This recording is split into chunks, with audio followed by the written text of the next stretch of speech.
Chapter 19, Simulation. So we learned basic rules of probability in Chapters 17 and 18 and computed some simple probabilities as well as unions and intersections of simple probabilities. We did this based on some probability model. And how did we make these probability models? Either through an empirical probability or a theoretical probability.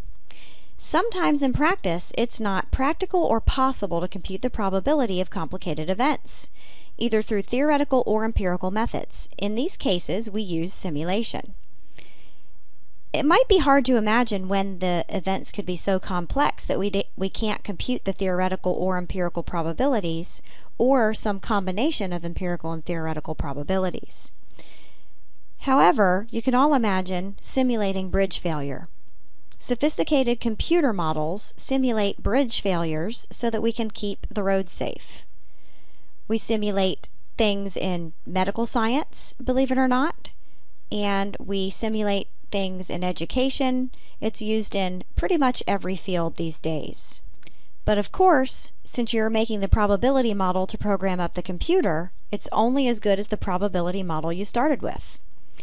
Simulation uses the fact that the proportion of repetitions on which an event occurs will eventually be close to the probability, so we end up getting really good estimates. We're going to do a simulation here with the table of random digits to give you an idea what's going on behind the scenes when a computer runs a simulation.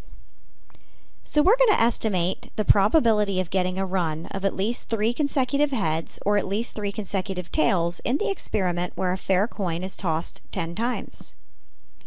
So step 1 in our simulation is going to be to give a probability model. Each toss has a probability of 0.5 for heads and 0.5 for tails. We know that tosses are independent of one another. And so now for step 2, we need to assign digits to represent the outcomes. So the goal is to assign the digits in a way that matches the probabilities from step 1. We're going to let one digit represent one toss of the coin. Now, when we assign these digits, what's the first thing that comes to mind? We have the digits 0 through 9 in our table of random digits. So how should we assign them so that they match the probabilities? Well, we could do the numbers 1 through 5 mean a heads, and 6 through 9 and 0 mean a tails.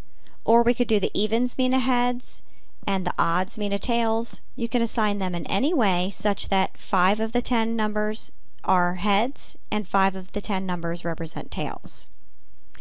So we're going to do an odd digit representing heads and an even digit representing tails, because that's what I came up with when I wrote this set of lecture notes. So an odd is heads and even is tails. So step 3 is to carry out our simulations. Now remember that we assigned an odd digit to be heads and an even digit to be tails. So we're going to go ahead and start labeling these. The first number that we come to in the table of random digits is a 5, which is odd, so that's going to be a head, so I'm going to give it an H. A 2 is even, so it's tails. 7, 1, and 1 are all odd, so those are heads. So what I'm going to do that I'm hoping is going to speed up the process is I'm going to just go to all the odd numbers and give those a heads, and then I'll go fill in my tails in a minute. So here we have an odd, 9 is odd.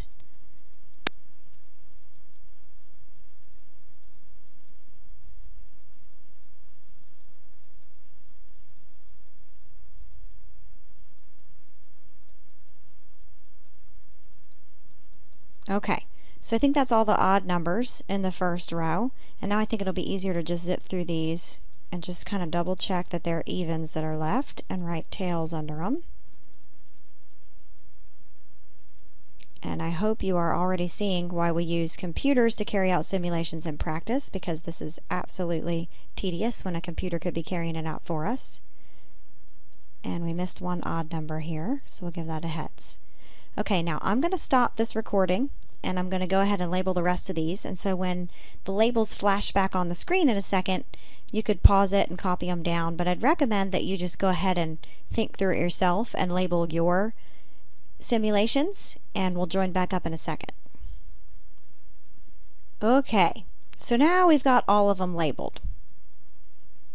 Let's go ahead and check our results. So we were trying to answer the question, what's the probability of it getting at least one run of 3 heads or tails in 10 coin flips? So what's our first repetition of our simulation? That would be our first 10 simulated coin flips right here. So did we get at least one run of 3 heads or 3 tails here? Yes, we did. There are 3 heads in a row right here. There are 3 tails, so we got at least one run of 3 heads or 3 tails. So I'm going to give that a positive, or a Y for yes.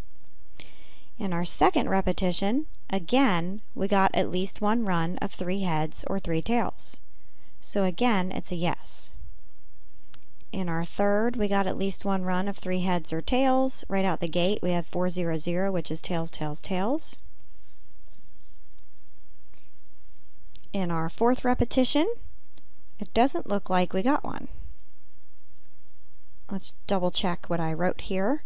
So even, odd, odd, even, odd, odd. Oh, we do have one right there on the end. So we do have at least one run of 3 heads or 3 tails. All right, our fifth, we do have a run.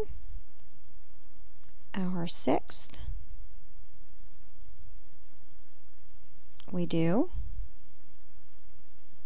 Our seventh, we certainly do. We got a lot of odd numbers in a row right here. Our eighth, that's a yes. Our ninth, that is a yes again. Yes. Okay. Even, odd, odd, odd, odd. We got another one. Okay. Odd, even, odd, odd, even, odd. So here we have one that we did not have at least one run of 3 heads or 3 tails. Let's check out down here. We do have at least one run. Yes here. Yes here. And it looks like another no. Let's check. Odd, even, odd, odd, odd, even, odd, odd. Okay. So how many repetitions did we do? We did 1, 2, 3, 4, 16 repetitions. And so what's our estimate of the probability of getting at least one run of 3 heads or tails? Well, that happened 14 out of the 16 times. So our estimate is 14 out of our 16 trials ended up with at least one run of 3 heads or 3 tails. And so that's going to be 0.875. Now in practice, of course, you'd want to do a lot more repetitions, but we would use a computer for that because doing it by hand is way too tedious. Now in that last example, we told you to use one digit to simulate a coin flip. But how did we decide how to assign that random digits to carry out the simulation? We're going to do some examples. Suppose we needed to choose a person at random from a group of which 70% are employed.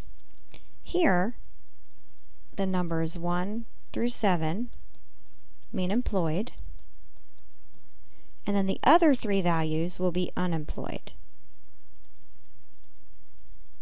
So we'll use 8, 9, and the digit 0 to represent unemployed. And this works because 7 of the 10 digits are what we chose to represent employed, and that shows 70%. And the remaining 3 digits, 8, 9, and 0, represent the other 30% that wouldn't be employed. All right, so part B, choose one person at random from a group where 73% are employed. So what do we do here?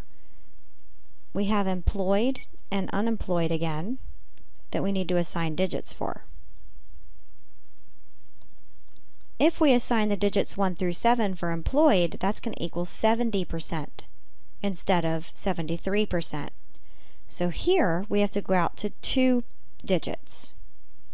we're going to use the 2-digit codes 01 up through 73 to represent being employed, and we'll use 74 all the way up through 99, and don't forget about 00 to represent unemployed. How am I going to know to have that plan of attack next time? Notice that 70% can be written as 0.7. You only have to go out to one decimal place to represent that probability. But here,